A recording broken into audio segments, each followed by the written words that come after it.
हे पार्थ, तुम्हारा यह प्रश्न ही तुम्हारी जागृति का संकेत है।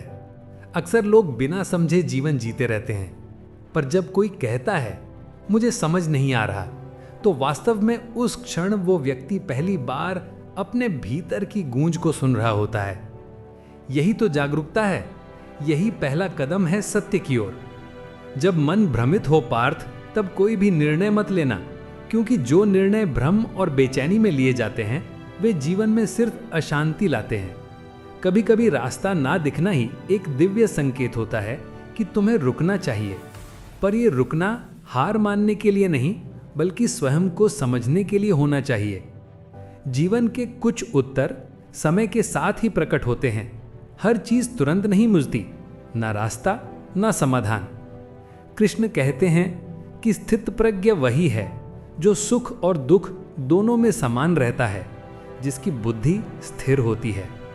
समस्या ये नहीं है कि तुम्हें रास्ता नहीं दिख रहा, समस्या ये है कि तुम अभी के अभी पूरा भविष्य जान लेना चाहते हो। पर जीवन ऐसे नहीं चलता पार्थ। जीवन चाहता है कि तुम थोड़ी देर ठहरो, थोड़ा भरोसा करो और फिर आगे बढ़ो। ये याद रखना, तुम्हारा मन हमेशा कई आवाजें सुनाता है, कभी डर की, कभी लालच की, कभी पिछली असफलताओं की, कभी भविष्य की चिंता की। पर तुम्हारी आत्मा वो हमेशा शांत है। वो चुपचाप तुम्हें दिशा दिखाती है। बस उसे सुनने के लिए तुम्हें मौन होना पड़ता है। जब तुम शांत होते हो, तुम्हारा मन धुंध की तरह बैठ जाता है और रास्ता बिल्कुल साफ दिखाई देता है। तो पार्थ, तुम्हें क्या करना है? बहुत सरल। हर दिन कुछ समय अपने आप से मिलो, अपने भीतर उतरने का अभ्यास करो। पूछो, क्या मैं डर से चल रहा हूं या प्रेम से? क्या मैं समाज की आवाज सुन रहा हूं या अपनी आत्मा की?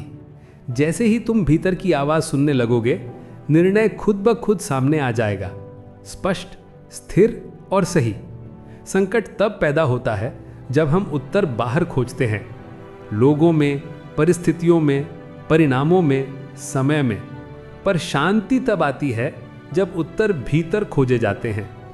याद रखो, जीवन का हर बड़ा समाधान तुम्हारे भीतर ही छिपा है। तुम्हें बस शांत होकर उसे सुनना है। और अंत में गीता का सबसे बड़ा सत्य, कर्म करो, फल की चिंता मत करो। जो निर्णय तुमने शांति और सत्य से लिया हो, उसके परिणाम की चिंता मत करना। राह चाहे कठिन हो, यदि निर्णय सही है तो तुम हारोगे नहीं। हे पार्थ, तुम अकेले नहीं हो। जब भी तुम सत्य के मार्ग पर होते हो, तब हर क्षण मैं तुम्हारे साथ होता हूं। अब उठो, थोड़ा मौन हो जाओ और सुनो। तुम्हारा उत्तर तुम्हारे ही भीतर तुम्हारी प्रतीक्षा कर रहा है। और यदि आप भी ऐसे ही जीवन, मन और गीता से जुड़े उत्तर चाहते हैं, तो चैनल को सब्सक्राइब जरूर करें। आपकी आध्यात्मिक यात्रा यहीं से शुरू होती है।